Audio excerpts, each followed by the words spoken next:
Continuing our study in Poppy and Rye by Avi, today is chapter 26, The Battle of the Boulder. What had happened to Thistle and Curly Dock?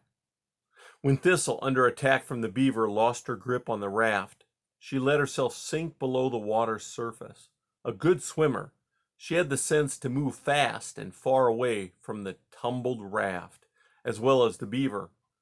For as long as her lungs allowed her to, she swam underwater. Then she rose to the surface and cried out, "Curly Dock, Poppy!" There was no reply.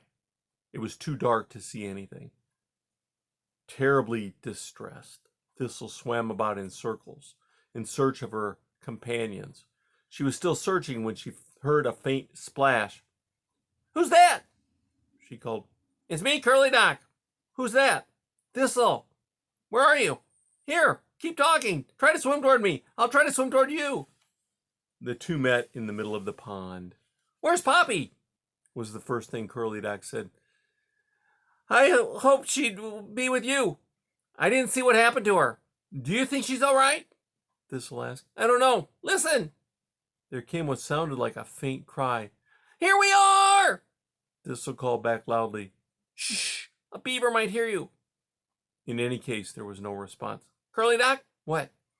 "Poppy said she wasn't that good of a swimmer. Do you think?" Curly Dock stammered. Do you think she drowned?" Instead of replying, Thistle said, "We'd better get back to the land." "Which way?" Thistle tried to gauge their place. I think it's that way's the closest." She pointed the way with her nose. The two mice swam steadily. Neither spoke until they reached the shore.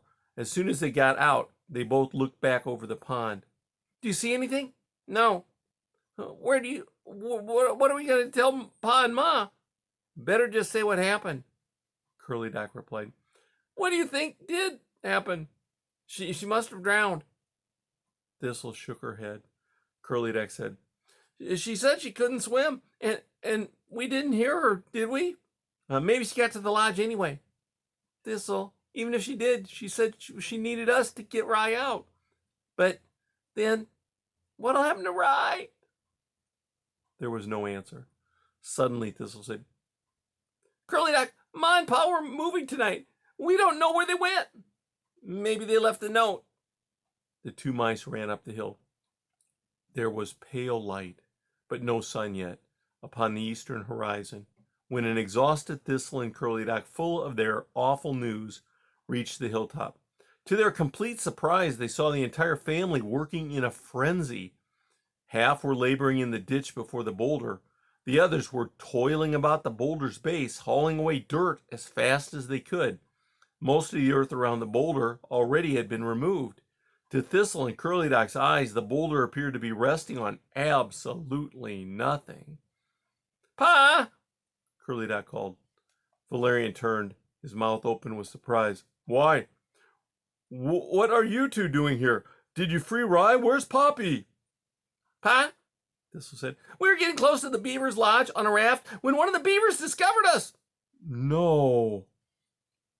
"Then we got whacked with a tail," Curly Dock continued. The raft went under, but Thistle and we're good swimmers."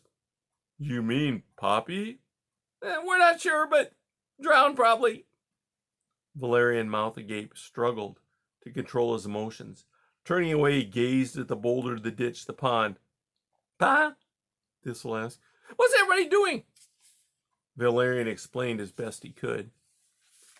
"You're going to smash the dam?" Curly Dock exclaimed when he heard the plan. "We're trying, but I think we'd better talk to your mother. Tell her your news." He hurried away.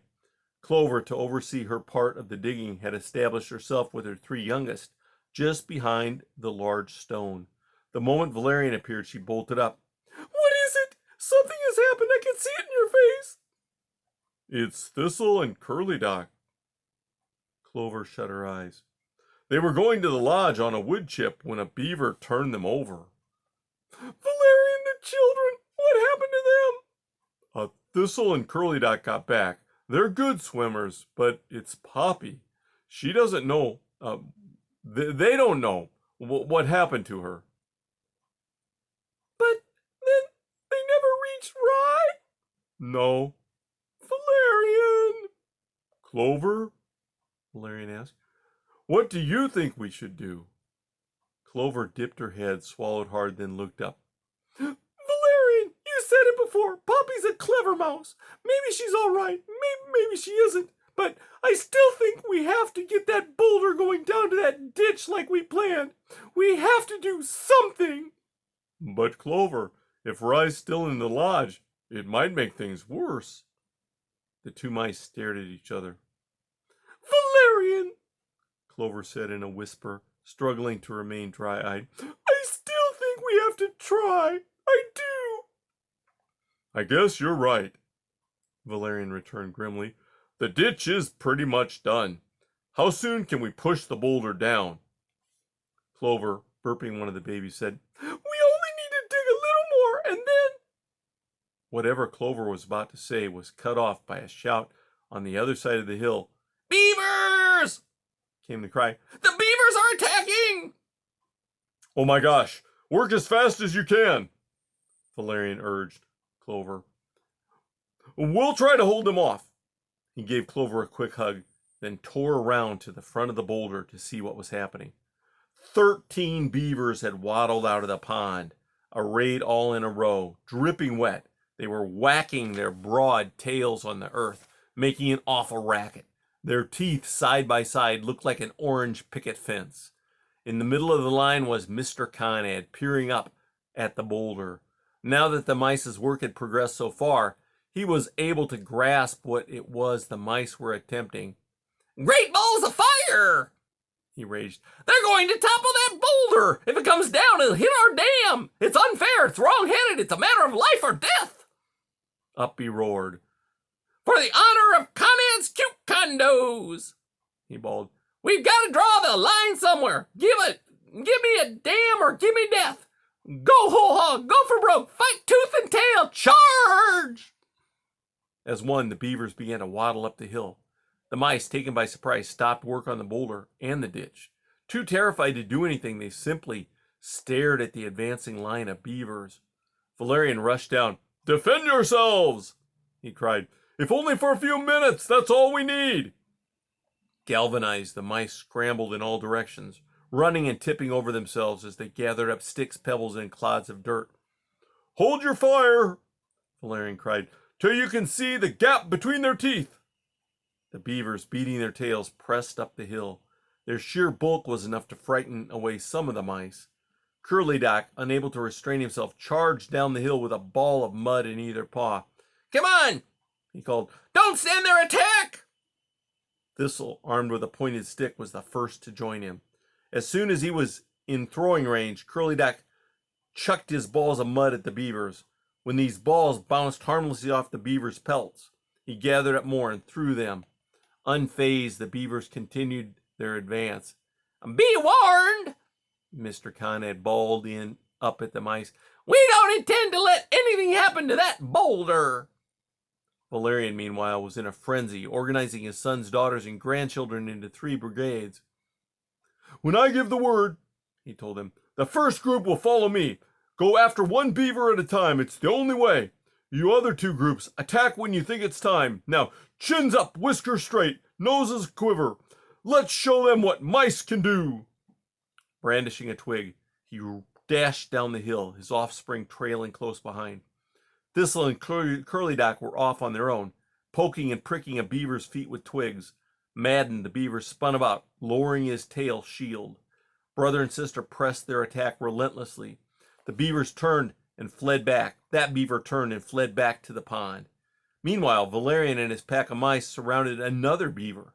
They pelted her with mud balls, then followed up with a stick attack. The beaver responded by grabbing at them, snatching them up and flinging them off to one side. She also began to flail about with her tail, smashing down indiscriminately. The mice, some hurt, retreated.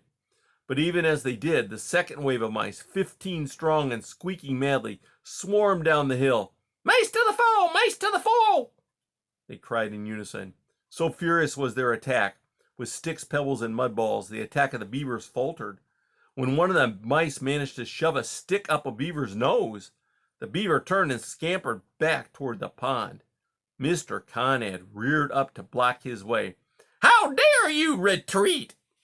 he cried, shoving the frightened beaver back up the hillside. "They're only mice! Beavers never retreat! We have not yet begun to fight! Rally round the flag! Don't give up the ship! Remember Conrad's cute condos! You're fighting for the honor and glory of me!"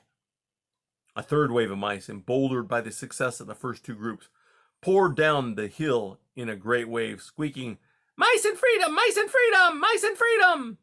at the top of their lungs. Too excited to stay organized, they struck out at any beaver that was near. It was Thistle and Curly Dock who went after Mr. Conrad. He snarled and snapped at them, and then, with one sweep of his tail, sent them tumbling head over tail. Dazed but unhurt, they shook themselves and hurled themselves back into the fray. Whack, whack, whack went Mr. Conrad's tail. The mice danced away. The mice did manage to dent the beaver's onslaught. Each beaver, surrounded by mice, was forced into fighting alone.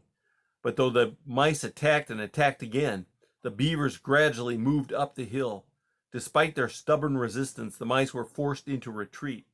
It was not a rout, but their strength was beginning to ebb. Valerian, who was engaged with a particularly large beaver, had been knocked down twice. Each time he picked himself up. He cast an eye toward the top of the hill.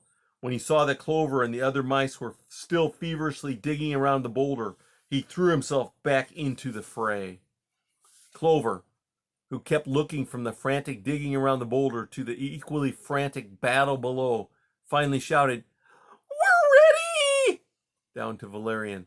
Valerian, who had just been brushed back, staggered up, heard the call. "Mice to the boulder!" he proclaimed. "Mice to the boulder!" The mice began an orderly retreat, but the beavers, sensing success, pressed harder, gnashing their orange teeth and smacking their tails down indiscriminately. "Drive them away!" Mr. Conrad shouted. "Show no mercy! Flatten them! Turn them into lily pads!" The attack worked. The mice began to scatter. Once dispersed, they grew panicky. They started to race in all directions. Now their orderly retreat became a rout. "Swat them!" Mr. Conrad cried. "Crush them! Flatten them out!" Valerian raced toward the boulder. A blow from Mr. Conrad sent him backward. Spinning about in corkscrew fashion, he collapsed to his knees, stunned. Mr. Conrad reared up and beat his chest. "We have them!" he cried triumphantly. "Strike while the iron is hot! Hit them where it hurts! Winning isn't everything, it's the only thing!" Suddenly, from up behind the boulder came a great shout. "Oh, what the mice mollies is going on here? Where's Poppy? Get out of my way, Furface! Hit the road, Toothbrain!" There was the sound of a slap, and a beaver, his nose a pincushion of quills, let forth a shriek and began to bolt down the hill. "Who's in charge here?" Aerith yelled. "Where's that seed-brain Poppy? Get out of my way, Waffletail!" Whack! Another beaver went scrambling down the hill. "Beat it, Bucktooth!" Thistle approached him. "You are good, just like Poppy said." "Oh, don't call me good, you furry inch of a tail leavings. Just tell me what's going on here. What's all this ruckus? Who are you, Chiselmouth?" he demanded. "The name's Castor P. Conrad, but please, just call me Cass. We can be friends. You know what the philosopher said, a stranger's just someone you haven't met, and I mean that." "Don't tell me you're my friend, Buster," Aerith interrupted with a roar. "I'm nobody's friend." And with that, he slapped Mr. Conrad hard, right across the face, with his quill-covered tail. For a moment, Mr. Conrad, nose bristling with quills, could do no more than stare at Aerith in shock, horror, and pain. Then he turned and fled down the hill toward the pond, sensing their leader in a humiliating retreat. The rest of the beavers quickly lost heart and followed. "Tumble the boulder!" Valerian cried. "Hurry!" Regrouping, the mice raced up to the top of the hill. Some 40 of them, including Clover, dug their rear toes into the earth and placed their front paws against the boulder. "Push!" Clover cried. The boulder trembled. "Push!" she cried again. The boulder shook. It moved. It began to roll forward. Quickly it gathered speed and momentum until, to the high, shrill cheers of the mice, the boulder plopped into Valerian's ditch. Then, still rolling, it began to hurl down the hill. Moving faster and faster, plummeting, it struck a stone, which caused the boulder to bounce high into the air, over the heads of the astonished and retreating beavers. When it came down, it struck the dam. There was a tremendous thump, followed by absolute silence. The silence was broken by a sudden gurgling noise, the sound of the pond water emptying through the breach in the dam. Neither beavers nor mice spoke. They could only stare. It was Aerith who broke the profound silence by asking, "Oh, where the busted bat bung is that Poppy anyway?" And that's the end of chapter 27.